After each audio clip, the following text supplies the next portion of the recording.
Hello Ravi, ಏನೋ ಇಷ್ಟು ಸರಿ ಕಾಲ್ ಮಾಡಿದೀಯಾ? ಏನೋ ಸಮಾಚಾರ? ಬೆಳಗ್ಗೆಯಿಂದ ಫೋನ್ ಮಾಡ್ತಾಯಿದ್ರೆ ಸಿಗ್ತಾ ಇಲ್ಲ.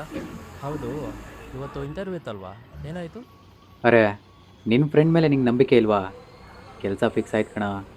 ಇವತ್ತೇ ಜಾಯ್ನಿಂಗ್ ಕೂಡ ಆಯಿತು. ಸೂಪರ್ ಕಣ, ಕೊನೆಗೂ ಒಂಥರ ಸೇರಿದ್ಯಾ.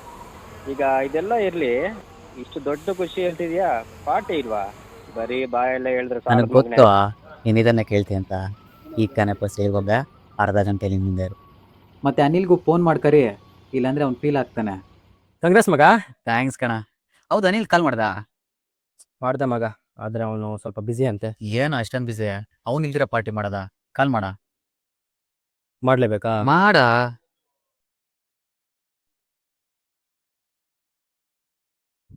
ಬೇಗ ಇಲ್ಲಿ ಕರಿ. ಸ್ಪೀಕರಲ್ಲಿಡೋ.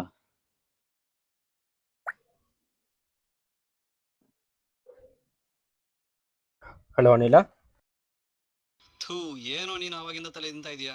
ಅವ್ನು ಬರೋ 14,000 ಸಂಬಳಕ್ಕೆ ಪಾರ್ಟಿಗೆ ಬೇರೆ ಬರ್ಬೇಕಾ? ನಂಗೆ ಬರೋ ಸಂಬಳದಲ್ಲಿ ಅರ್ಧನೂ ಇಲ್ಲ ನೋಡು. ನೀನು ಅವ್ನು ಸವಸ ಬಿಡು, ಇಲ್ಲಾಂದ್ರೆ ಅವನಿಗೆ 10-14 ಸಾವಿರ ಕೆಲಸಕ್ಕೆ ಹೋಗ್ಬೇಕಾಗುತ್ತೆ. ಅವ್ನ ಮೂಡೆಲ್ಲೋ ಸರಿ ಇಲ್ಲ ಅನ್ಸುತ್ತೆ, ಏನೇ ಬೇಜಾರು ಮಾಡ್ಕೊಬೇಡ. ಇರಲಿ ಬಿಡು, ಅವ್ನು ಅಂದಿದ್ದೇನು ತಪ್ಪಿಲ್ಲ. 10-15 ಸಾವಿರ ಸಂಪಾದನೆ ಮಾಡೋ ನನ್ನಂತವನಿಗೆ ಮರ್ಯಾದೆ ಸಿಗಲ್ಲ. ಅವ್ನು ಅಂದಂಗೆನೆ ನಮ್ಮ ತಂದೆನೋ ಅಂದ. ನಿನ್ನ ತಂದೆಯ ಏನಂದ್ರು? ಜಾಬ್ ಸಿಕ್ಕಿದ ಖುಷಿಯಲ್ಲಪ್ಪ ಕಾಲ್ ಮಾಡ್ದೆ. ಅದು ಯಾವ ಜಾಬ್ ಅಂತ ಕೇಳಿಲ್ಲ, ಕೇಳಿದ್ದು ಸಂಬಳ ಎಷ್ಟು ಅಂತ.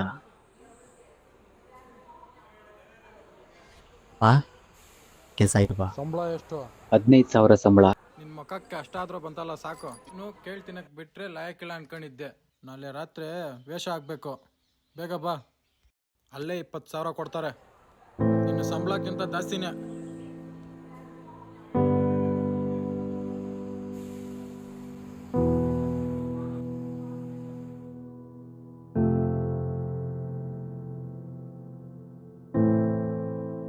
ಮಗ, ಇವತ್ತು ಪಾರ್ಟಿ ಏನು ಬೇಡ, ಹೋಗಿ ರೆಸ್ಟ್ ಮಾಡು. ರೆಸ್ಟಾ? ದುಡ್ಡುಗೋಸ್ಕರ ವೇಷ ಹಾಕೊಂಡಿರೋ ಈ ಜನರ ಮುಂದೆ ನಾನು ವೇಷ ಹಾಕೊಂಡು ನಾಟಕ ಮಾಡಿ ಅದೇ ಜನರನ್ನ ನಗಿಸ್ಬೇಕಂತೆ. ಅದಕ್ಕೂ ದುಡ್ಡು ಕೊಡ್ತಾರಂತೆ. ಹೋಗಿ ಪ್ರಾಕ್ಟೀಸ್ ಮಾಡಬೇಕು.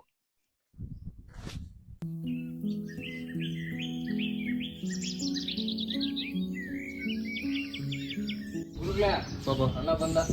ಓ ಬಂದ, ಹೋಗಿ ಪ್ರಾಕ್ಟೀಸ್ ಮಾಡಕ್ ಹೇಳು. ಹೌದು, ನಿಮ್ಮ ಮಗನಿಗೆ ಜಾಬ್ ಸಿಕ್ತಂತೆ, ಸ್ವೀಟ್ ಏನಿಲ್ವಾ? ಓ ಸಾಕ್, ಸುಮ್ನೆ ಇರೋ ರಾಮಪ್ಪ. ಅವ್ನ ಮಕ್ಕಕ್ಕೆ 15,000 ಬರದೇ ಹೆಚ್ಚು, ಸ್ವೀಟ್ ಬೇರೆ. 15,000 ಏನು? ಹ್ಮ್. ಅದು ಜಾಬ್ ಎಲ್ಲ ಗುರುಗಳೇ. ನಿನ್ ಕೆಲಸ ನೀನ್ ನೋಡ್ ಹೋಗಿ.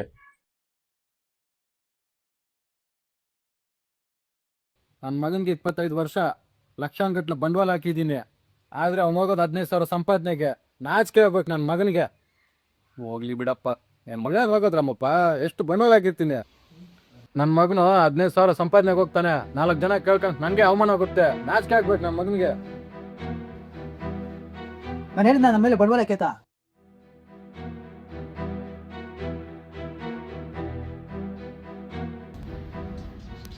ಯಾರೋ ನಿಮ್ ಸುತ್ತಮುತ್ತಿರೋ 4 ಜನ ಹೇಳದ್ರಂತ ಆ ಕೋರ್ಸ್ ಬೇಡ ಅಂತಿದ್ರು, ನಿಮ್ ಮರ್ಯಾದೆಗೋಸ್ಕರ ಜಾಯ್ನ್ ಮಾಡಿಸಿದ್ರೆ. ನನ್ಗೆ ಇಷ್ಟ ಆಗೋದು ಮಾಡ್ತೀನಿ ಅಂದ್ರೆ ಬೇಡ ಅಂದ್ರೆ, ನನ್ಗೆ ಇಷ್ಟ ಇಲ್ದಿರೋದು ನಿಮ್ಗೋಸ್ಕರ ಆ ಕೋರ್ಸ್ ಮಾಡಿದೆ. ಈಗ ನನಗೆ ಸಿಗ್ತಿರೋ 15,000 ರೂಪಾಯಿ ಉದ್ಯೋಗಕ್ಕೆ 30 ಜನ ಪೈಪೋಟೆ. ಆ 30 ಜನದಲ್ಲಿ ನನ್ನ ಮಗನಿಗೆ ಉದ್ಯೋಗ ಬಂದಿದೆ ಅನ್ನೋ ಆನಂದ ನಿಮ್ ಕಣ್ಣಲ್ಲಿ ಕಾಣಿಸ್ತಿಲ್ಲ. ಬರೋ 15,000 ರೂಪಾಯಿ ಮಾತ್ರ ನಿಮ್ ಕಣ್ಣು ಕಾಣಿಸ್ತಿದೆ.